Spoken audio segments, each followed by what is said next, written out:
So let's see let's see how slow we can do this. I guess that'd be one way of saying it. That sounds cynical, since I'm the one who's doing the talking. Okay. Differentiation is the name of the game now in Genesis chapter 1. We have the beginnings of order out of chaos, of form injected into substance, of usefulness. Another way of saying that is of utility on the part of God, of usefulness on the part of God, of purpose, of design. All of those things come into being.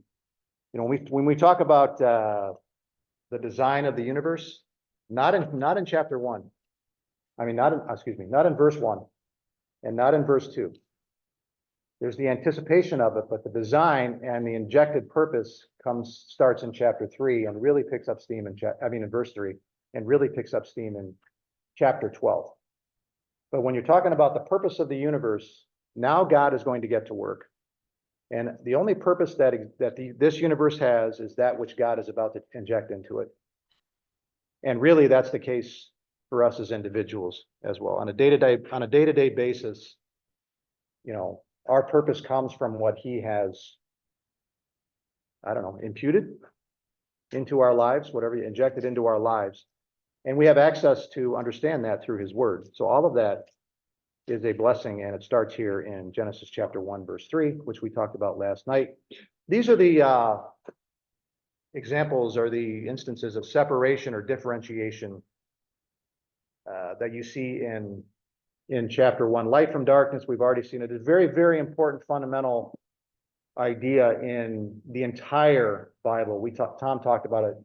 We played off of that last week about light and darkness and what this being the paradigm of so much in terms of the universe. You know, darkness is, when you think of darkness in terms of the Christian experience and biblical revelation, it always represents sin and bondage and those types of things. And it comes from an idea that was given birth in Genesis chapter 1, verses 1 and 2, where the universe was shrouded in, where the physical mass was shrouded in darkness. And that darkness represents chaos and so on and so forth. And afterwards, not just physical chaos, which we'll talk about, but also moral chaos and moral entropy. And that's the tendency of the universe. The tendency of the universe is Genesis chapter 1, verse 2. That is the tendency of the universe. That's what it wants to tend toward. The earth was formless and void, and darkness was over the surface of the deep. And our only hope, contrary to that, is in that phrase after that, who still is there and upholding all things by implication from Hebrews chapter 1 by his powerful word. So that's, we have this song, I just came to mind, our hope is built on nothing less than Jesus' blood and righteousness, which I believe. Maybe it's even more fundamental than that.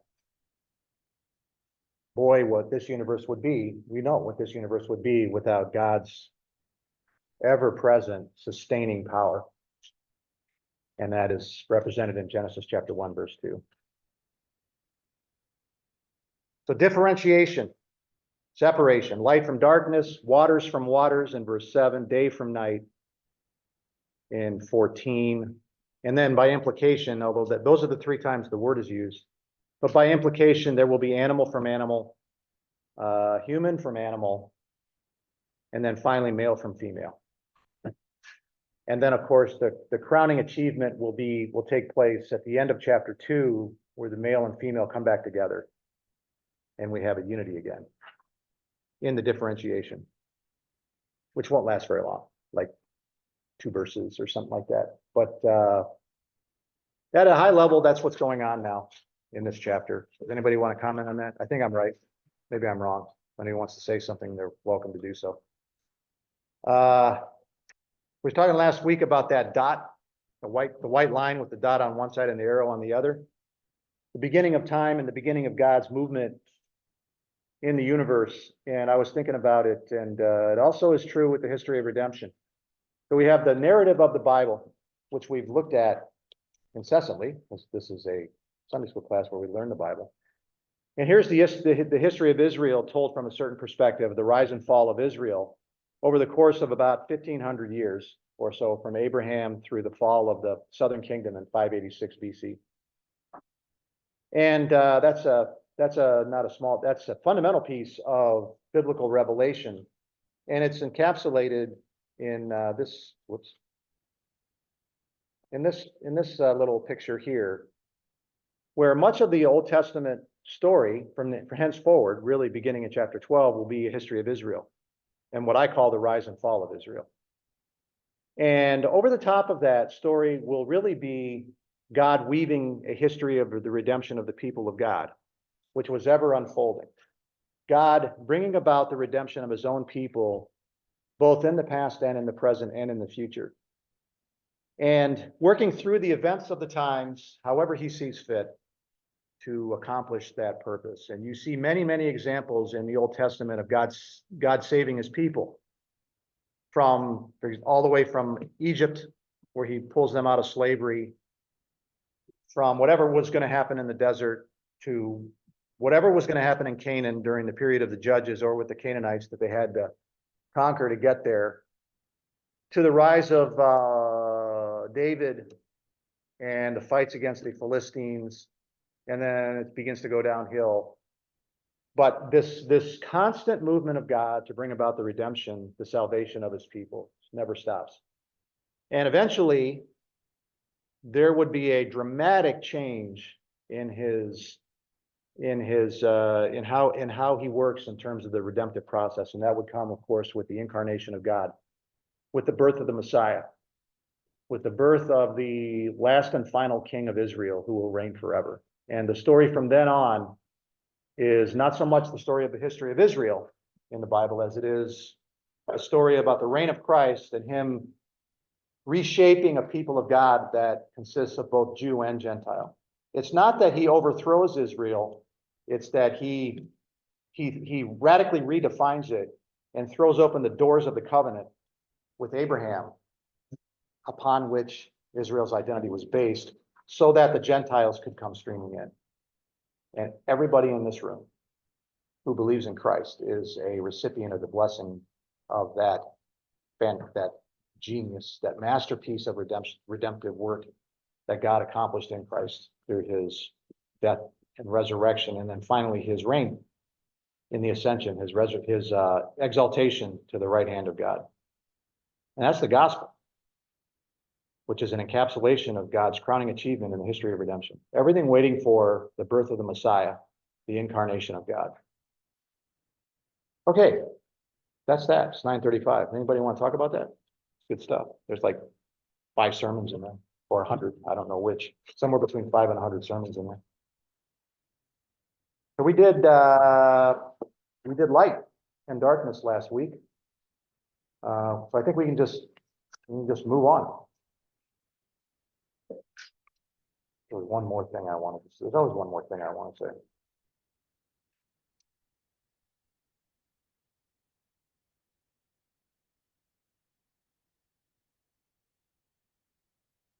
All right. Let's go to, so this is evening and morning. A first day. We want to move to the second day, which encapsulates a gathering of the waters. And we can see that separation, that differentiation now continue. And then for the rest of the chapter. Then God said, let there be an expanse in the midst of the waters, and let it separate the waters from the waters. And God made the expanse and separated the waters which were below the expanse from the waters which were above the expanse. And it was so. And God called the expanse heaven, sky. And there was evening and there was morning, a second day. So I don't know what this means, because he's not going to start talking about land until the next day. It's extremely deliberate.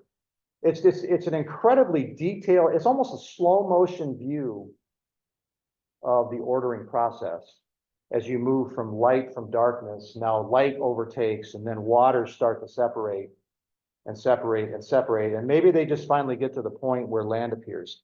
Probably not, because then, think it out loud. It's not enough. There's gonna be another day where he's gonna gather the land, whatever that means.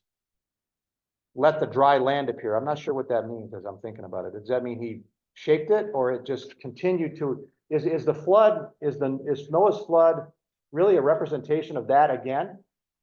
These verses where there's an expanse again, waters from waters, the waters recede and the dry land appears, and we see literally a reconstitution of the, you know, a reenactment of the creative forces of chapter 1. I don't know for sure, but it's certainly intentional, that picturing in 7 and 8 of the reappearing of the land. But I don't have a lot to say about this, except that we're getting an atmosphere of some kind or something. I don't know. You know, what does this look like? I have no idea. Think about all that goes into creating what we see, what we just take for granted as we look up in the sky and so forth. I'm not sure what a sky would have looked like before that, before the flood. It is my opinion that the earth is still recovering from the flood. Earthquakes and volcanic action and so on and so forth are, in my view, potentially the earth continuing to reach an equilibrium after that disaster. I don't have any strong opinion about it, but maybe. That's probably where a guy like Ken Ham has something to say. There's a documentary, maybe a little longer. I forget. It is Genesis History, I think it's called, but much of the documentary takes place at the Grand Canyon, and it's really good. And it starts with I forget his name, but he's standing in these canyons, which is not the Grand Canyon; they're much smaller, and he's standing there narrating, you know, talking to the camera, and it's carved out canyons, and he ends up talking about how all the geologic formations that you see around him, which are 600 feet down into canyons and trees and so on and so forth, was caused by Mount St. Helens. So none of it is older than, including the canyons themselves, none of it is older than 40 years. It's really an astonishing thing with the power of water. How many years did you say?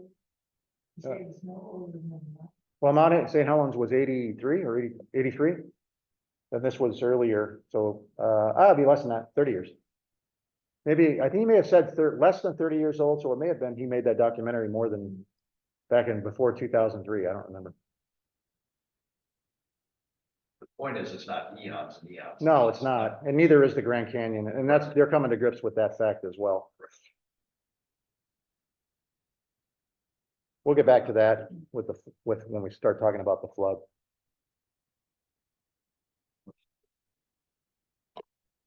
Unless the Lord comes back before they hear That'd be fine. it, that'd be fine.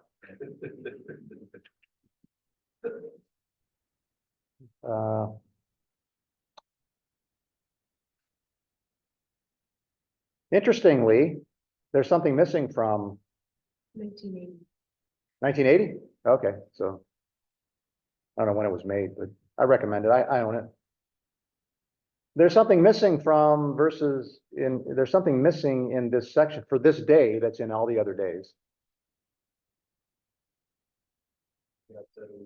Yeah. I'm not sure there's an it to call good here. Maybe that's why he leaves it out. I don't know, but there's no God, and God saw that it was good. Because he doesn't, well, let's see. Then start till verse 10. God saw it good. Yeah. 4 says God saw it. So it's out of 1 and 2. It's, okay, so that's interesting. Oh, that's interesting. So in this case, he has commentary after, I didn't even notice that. He has commentary after evening and morning a second day, and God said, and he did more. Let the dry land appear. So is the dry land appearing a part of day 2 or day 3? Yes. So let's continue that. I didn't even notice that. Then God said, let the waters below the heavens be gathered into one place and let the dry land appear. And it was so. There you see once again that all powerful word of God. And the author he accentuates it by saying, God said this, let this happen. And then this happened. And that's the pattern. And you will see that pattern over and over and over again in the rest of the Old Testament. God told Moses to do something, and it reports that Moses did something. God told the people to do something, and they did something. It's this valid affirmation that they did it. And oftentimes it's the other way around. They did not do it. But there's very often it's spoken whether they did the thing or not. And that'll continue in Luke does that a lot. Where, you know, well, he does it with himself. He'll say that. No, he does that. He says to Cornelius, send servants to do this, and then Luke reports the doing of this, you know, that kind of thing.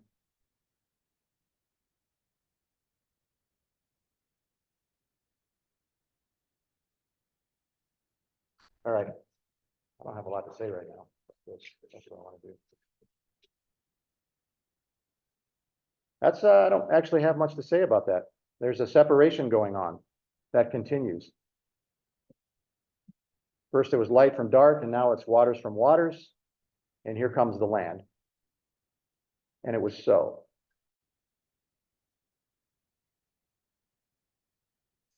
So let's just move on to 11, unless somebody wants to talk about something else.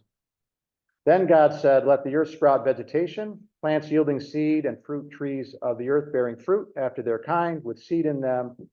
And it was so. So you get this self-perpetuating. The nature of the thing is to be self-perpetuating. That was the point of with seed in them. And the earth spread, there it is again. So the earth brought forth vegetation, plants yielding seed after their kind, and trees bearing fruit with seed in them after their kind. It's literally a repetition. And God saw that it was good. And there was evening and there was morning, a third day, or day 3, or something like that. And so you can see again the beginnings of something, you know, it's Michelangelo's David, you know. Eventually at first you can't tell what he's making. But then things start to shape as he continues to craft, and now a form appears. And you can see it pushing, not from an evolutionary standpoint, from lesser complex to more complex. That's the paradigm of evolutionary theory. From less complex to more complex. Because I submit, you tell me in what possible sense the creation of the heavens and the earth is of less complexity than the earth sprouting forth vegetation. It is not proceeding according to complexity. It's proceeding according to what the man and woman can do with it. We're heading towards a garden. We're moving towards a garden or something like that, all according to the purpose of God. And so, yeah. Go ahead, finish your statement. I just think that day 3 is very, very interesting. Because let the waters under the heavens, verse 9, be gathered together in one place, let dry land appear. If the waters were taken off the dry land, how quickly did it dry? For us, it would be swamp. Oh, and how quickly? And then how can swamp do what verse 11 says? Sprout vegetation, and I mean it's just that How quickly? dynamic, Yes. Omnipotence of God being able to create this whole thing in a way that I don't understand.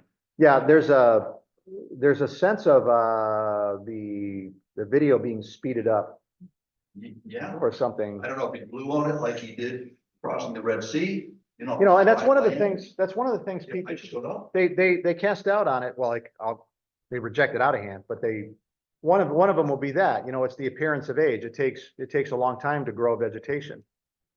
And I'm thinking we're talking. You never get, if you're doing that, you never get started. In the beginning, God created the heavens and the earth. Are you finding that an easier thing to get your mind around than him doing something supernaturally to make there be vegetation? In the beginning, God created the heavens and the earth. That's the greatest act of creation in the history of creation. And it's in the history of the universe. God, in the beginning, God created the heavens and the earth. So all bets are off on how God wants to do what he does, because they talk about, that's part of their critique. Some of the critiques of creationism some of it is worth reading, critiques of creationism, but some of it is just really, really simple-minded, because, well, these planets, these stars are, 100 billion light years apart. No, not that much. Well, let's say 5 billion light years apart. But they already see the light. So what you're saying, God created the universe with the light from these stars in transit?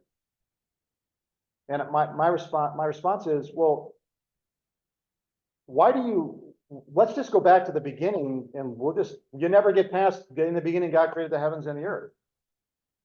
That's the more we're talking about creating something out of nothing. The fashioning of the thing, if he can do that, the fashioning of the thing to make it useful is nothing. It's the creation ex nihilo, something out of nothing, which you practically concede with your Big Bang theory. So what's the big deal? They analyze, the miracles in the Bible, in the New Testament, and show how they couldn't have happened because, Lazarus' flesh would have decayed. Come on. You're projecting your own impotence into God. Like he couldn't do something about that because you can't do something about that. And it's the same old thing, the scientific axiom, whatever my net can't catch isn't a fish. It's that kind of a thing. That's just how they are. And since I can't study it, or I can't understand it through scientific method, or it breaks physical law, in this case, cosmological law, then it can't have happened. Well, then how did we get to a Big Bang? You have a Big Bang at the beginning of your theory. If you got a moment of creation, why can't I have a moment of creation? Why do you get to have your creation, but I can't have my creation? Why does Darwin get to have his creation story, which is all evolution is? It's a creation story. If you're going to overthrow God, cast him out, which is what scientific criticism did. If you're going to cast God out, what's the next thing you have to do? Well, now you have to have a creation story. That's evolutionary theory. It's just another creation story. In the beginning was the single-celled life. We're not going to tell you how the single-celled life was formed because we have absolutely no idea. Just believe us. But in the beginning was the cell. And the cell was in the ocean, And who made the ocean? Yeah. So it all starts with faith, Mhm. and it is all dependent upon where your faith is rooted. Our faith is rooted in a sovereign God. Their faith is rooted in a one cell organism about which they can say nothing. which they can't explain. Yeah, you eventually, for all concerned, you eventually reach the point of brute givens. You take things as just a given.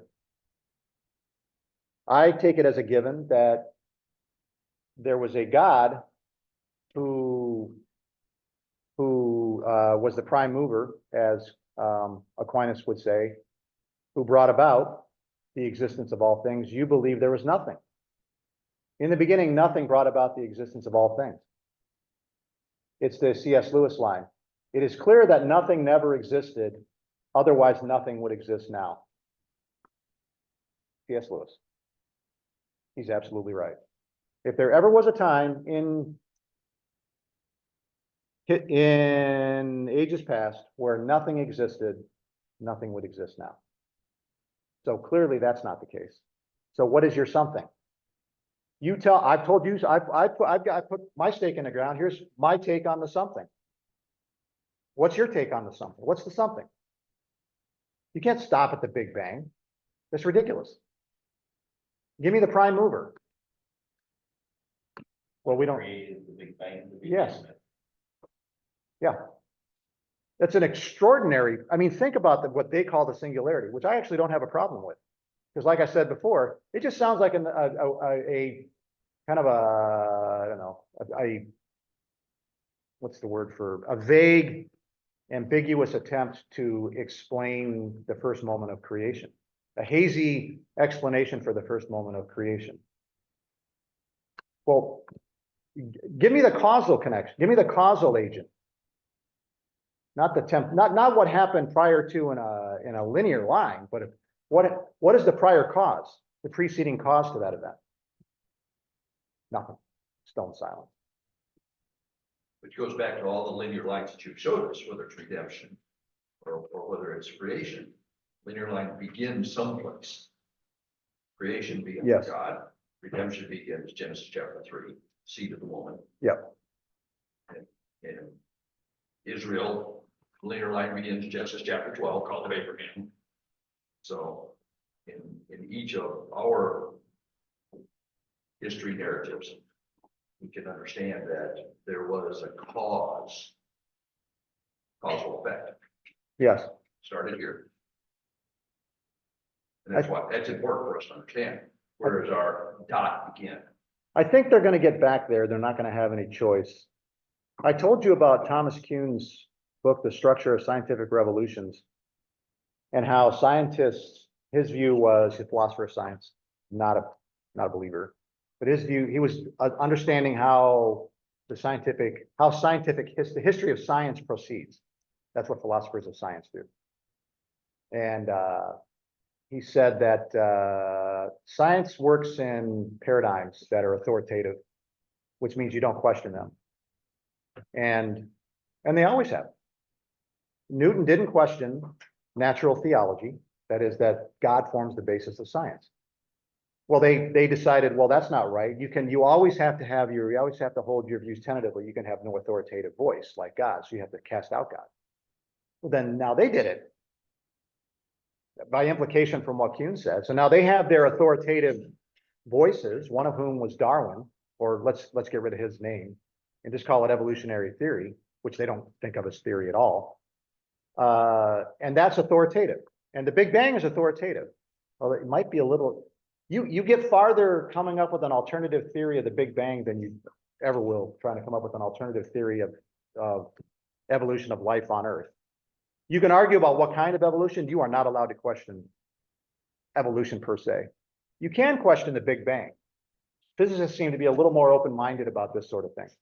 But anyway, the point is, from Kuhn's perspective, once these paradigms become authoritative, like evolutionary theory, you're not allowed to question them. And then cracks begin to appear in the foundation of the paradigm, which is exactly what's happening. And the scientific world continues to operate within the paradigm. Cracks get bigger and bigger and bigger until it collapses. And only when it collapses do they take on a new paradigm. But they're never going to you're not going to hear, 20% of scientists have rejected evolutionary theory in favor of. No, it's at the last possible moment when there's no choice in the matter. That's how they're going to do that. Gary, I wrote a book by a guy that he was an atheist, he was an evolutionist, and miraculously became a Christian. He wrote, his name is Morris, his last name is Morris, I can't remember. Henry Morris. But he wrote a book about how this earth was formed. And he's like, only God could have created this earth. Because the way that evolution, they said it would be total chaos. This earth would never have been the way it is now if evolution actually happened. It'd be total chaos in this earth. It hadn't been by God, by somebody that was perfect to make the earth the way it is. I mean, it's in my library. Yeah, I've got several of his Yeah. from my days back in the 80s and 90s. You know, There was there was a symposium back in the 60s. I've lost the paper. The Y-Star Institute. I've looked online. I cannot find it. I looked all over my basement. I cannot find it. When I find that piece of paper, I'll probably also find my lost shotgun. So I hope I do. I hope they're together. Although I don't have to report the lost paper to the police as having been lost like I did the shotgun. Anyway, the mathematicians had a problem with the math that the evolutionists were doing. And these are the biggest names there were. And they're just saying the numbers don't work. You need X number of mutations. You need these events to happen. For example, you need 66 proteins for the human body. And each protein has, there's 20 amino acids that produce these, although I think it's 21 now. She may know more about that. But there's 21 of them now, 20 or 21 amino acids from which these proteins are created.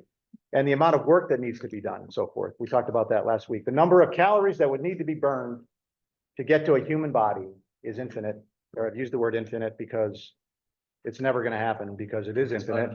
It's uncalculable. And yet the theory persists. It will persist because there's nothing better. And also people have staked their whole careers on it. But anyway, they talked about the odds that the 66 proteins, and I think they got it down to some subset of proteins minimal needed. Exactly. In an atmosphere that you don't have in the early Earth anyway, you need a reducing atmosphere with no oxygen, no free oxygen. But they said, how many possible proteins are there? And it was some unimaginable number. Infinity is just this, let's call it infinity. And your space of the needed ones occupies this little piece of it, which is a infinitesimally small piece of the whole possible number. So it's a question of odds. The odds that these X number of proteins would have been created in the time span allotted from then till now is simply inconceivable. It's impossible. You have to find some way to constrain, to make it inevitable, if you will, that the proteins just get directed, that the events get directed that way. Because from a random perspective, you're never going to get, there's no possible way, mathematically, probability-wise, for that to happen. There's only been 1 × 10⁸ seconds in the universe, in the history of the universe. The numbers that we're talking about are 1 × 10⁵ possible combinations of these things from which you need these whatever number. And the numbers are 1 × 10⁵. So imagine the universe, 1 × 10⁸ seconds. They're 16 to 20 billion years. Now, what's the difference between 1 × 10⁸ and 1 × 10⁵? That's what you need. And they're going, you don't have enough time. By a factor of 1 × 10 to several hundred, you don't have enough time. That's just to get the materials that you not actually get. Now you got to do the work. Yeah, now you got to do the work. Yeah. I got to find that paper. It's hard to understand. It's world-class mathematicians talking to world-class biologists and stuff. But at the end of it, it was interesting because the evolutionists, it's a transcript of a discussion. And by the end of this, one of the evolutionists said, well, you're just saying that life came about by special creation. Well, he drew the inference. And all the mathematicians said, no, exclamation point. No, we're not saying that. And I thought, well, that's worse. You've declared it impossible, but you still can't take the next step. And they can see what you're saying, but you can't see what you're saying. It's weird. Okay. I'm gonna find that paper. Where are we? It's 10. Wow. Are you sure? How many times have you moved? You sure? it's not- I've got everything else from that period that I have copied and so forth. I have everything else but that. I'm looking through boxes and I'm going, oh, there's that thing. I totally forgot about that thing. Oh, there's that old thing that I don't care about and never will. Loaned it to somebody. I may have. With your shotgun? I loaned it with my shotgun. So, I'll be in the old folks home and somebody's gonna come up to me and say, okay, here's your paper and your shotgun. I borrowed back in, 2008 or something like that. Probably not in a hospital. Okay, well, is that all we got, Tom? Did I cut you off in the middle of all that? No. Okay, so let's see, let the earth bring forth, let's see, let the earth sprout vegetation, plants yielding seed, fruit trees bearing fruit. The earth brought forth vegetation, plants yielding seed, and fruit and trees bearing fruit. So as soon as you see that word fruit, now we're really getting into utility. You can see this is not a random creation. Oh, I think I'll do this now. Oh, that worked out really good. So now I'm going to try this. No, he's winding this thing up in preparation for the day when he will place the man and the woman in the garden, and they will till the ground to produce the fruit that is now being understood to be created in this day. What's the name? You see. Yeah, it's kind of a refutation of evolution. What's Yeah. amazing is the fact that, he created trees that are already mature, already got food on them. Yeah, there's that by implication. Yeah. They didn't have to, you know, sprout up from a small tree, seed and whatever, and all of a sudden, it takes years to get where it matures and starts growing food out of it. These are already mature. Yeah, there's lots of handling of that, different kinds of handling of that. One of it would be that, he just created the kind on that day, and then over time it finally grew. So in the day, he's just summarizing that whole progression in the single day. I frankly don't care, as long as we understand that it came from here. The very notion came from the creative act of God. And these, let's stick to humans. No, the dolphin is not, the whale is not related. Is that the one that's the mammal? The whale is not related, did not come from the same stuff, is never of the same, it's not a descendant of something that was also, that I was a descendant of. It was its own kind. As long as, within that bounds, I don't really care all that much about the particulars. That's the battle. You want to say something, Maureen? No. You shook your head no. So the next time you put in your mind, yes.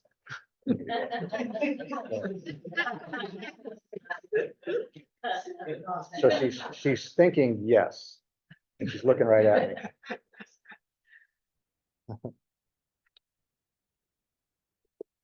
Midwest, yeah, no. It's a Midwest. Is that a Midwest thing?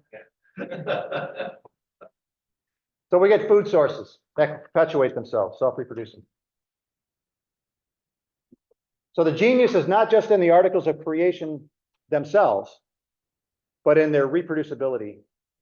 That is also a mortal problem for any competing way of explaining the origin of life.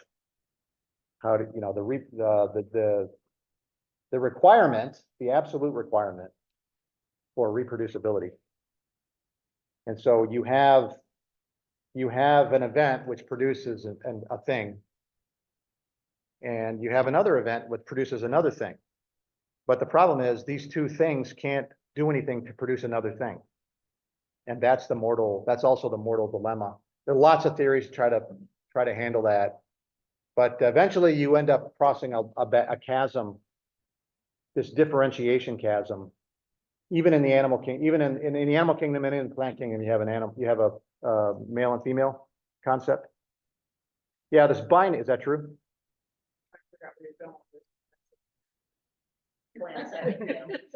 Yes, many plants have male and female or separated male and female plants. So you have this idea of separation, of differentiation is binary, which the world is now at war with. It's almost in a sense an extension of this war from science, this war on the creator, but this differentiation, this separation, and therefore this binary nature of the universe, an either or kind of thing. That two things are related to each other in that they refer to each other, but they're opposites. That kind of thing. And the world is at war with that notion right now, and it's not going well for them. my view. So in a sense, the creator makes creators. You know, plants come from plants. He did not have to, he's not busy making, you know, lions and tigers and bears and humans and whales and so forth. He's not visibly doing that.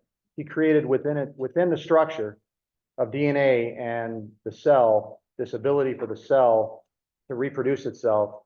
It's incredible. So is that the creator making producers? You said creator making creators. Yeah, I'm speaking kind of rhetorically, but, you know, where does, we've talked about this. Take for example, a tree, you got a seed. Where does the wood come from that the tree is going to be made of? It doesn't synthesize wood. There's no understanding of a plant synthesizing wood like they understand this process. There's photosynthesis. There's these things happening, and then wood appears. It's not an element. It's, what is it? And where did it come from? I'm not even sure they have a handle on that. I mean, she can talk more about it than I can, but, you know, awful lot is given, photosynthesis is given a credit for an awful lot of things. And I don't know if it can handle it all. JP Moreland, that I talked about a couple weeks ago or last week, thought that all living things have souls. I still remember this. So he thinks that plants have souls, very, very simple souls. I don't know why I think about that, but the point being, I think there's a lot more going on than science is willing to admit to. And they just simply don't know. Laura, did you want to say anything about that? Okay. Go ahead, Lauren, go ahead. It's on a science lesson. Go ahead. No, do you want to fundamentally disagree with me? Sorry. Because you Disagreeing can't, with Robert. because you can, you know, she's got like, I know she does. Tree material. She's got like 5 degrees and it's, well, that's like 5, except it's just 3. I thought it was 5. So basically, the summary of it though is, these people don't want to believe that there's a God. It all No. comes down to they don't want to believe No. there's a God. Yeah, we're back to Romans chapter 1. They did not see fit to acknowledge, that's just a fundamental article of the sin nature, not seeing fit to acknowledge God any longer. And so they did these other things instead of worshiping and serving the Creator. Mike and I watched a video, probably in the last year or so, of this, it was somebody that was really educated about scientific things. Went onto a college campus and was asking different students if they believed there was a God. And almost everyone said, no, I don't believe there's a God. Well, then he proceeded, he had really long conversations with these students, and I was really surprised how long they would stand there and talk to him, but he proved to them that there was a designer of everything, and they got to the point where I think almost every one of them said, okay, I believe there's a God. But they didn't want, and then he brought them to the point where they said, the reason I want to say there's no God is because I have sin in my life, Yeah. and I don't want to admit there's a God because that means I have to let him deal with that sin, you know, so. What university was this? I don't remember the details of that. We put it in the church library, but it was really good. You know, Probably a Josh McDowell's. that could be, yeah. I don't think so. But Evidence we'll have to look and meant to see. It's in the library, we donate to the library, so. I walked the halls of Michigan State's dorms for 7 years. Talked to thousands of college students in their dorms. And I very rarely encountered someone who said straight up, I don't believe there's a God. Now, Michigan State would be a predominantly middle class, working class Catholic, Grand Rapids, you know, Dutch Reform. That's its thing, you know, working class. Now, if you get to some of these Ivy League schools, Harvard, Yale, Princeton, Penn, Berkeley on the West Coast and so forth, that number goes way up. But then so does the stupid answers to the questions.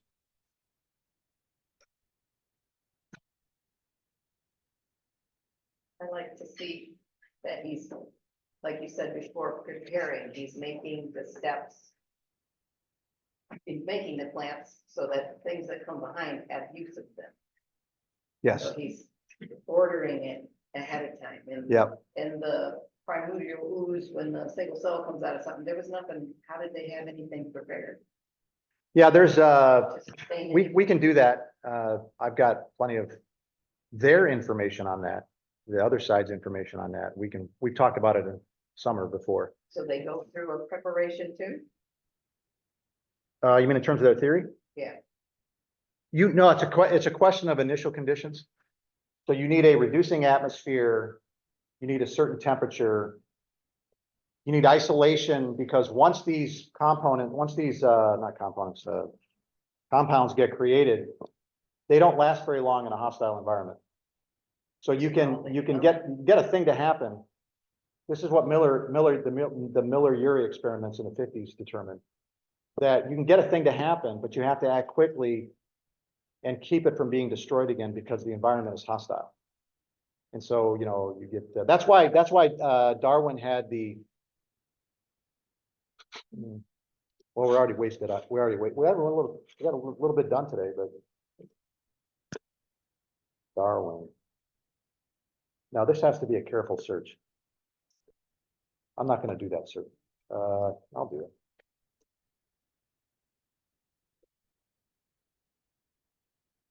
That's how you know there's trouble, when they call it a soup.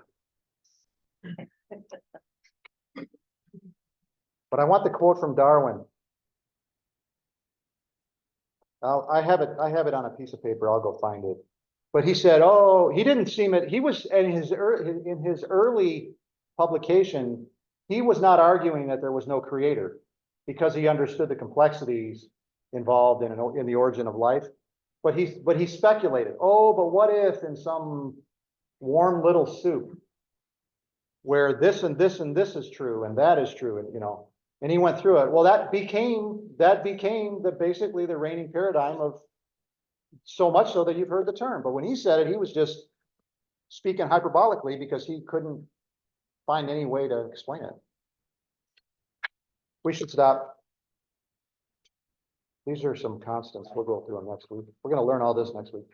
We're going to learn all these equations next week. Did you get all that, Sharon? Maureen? Sorry. I call her Maureen sometimes. Did you get all these equations right here? There's a test next week. You have to memorize all these equations right here. Not me either. Well, we'll go ahead and stop there. Is Jason here?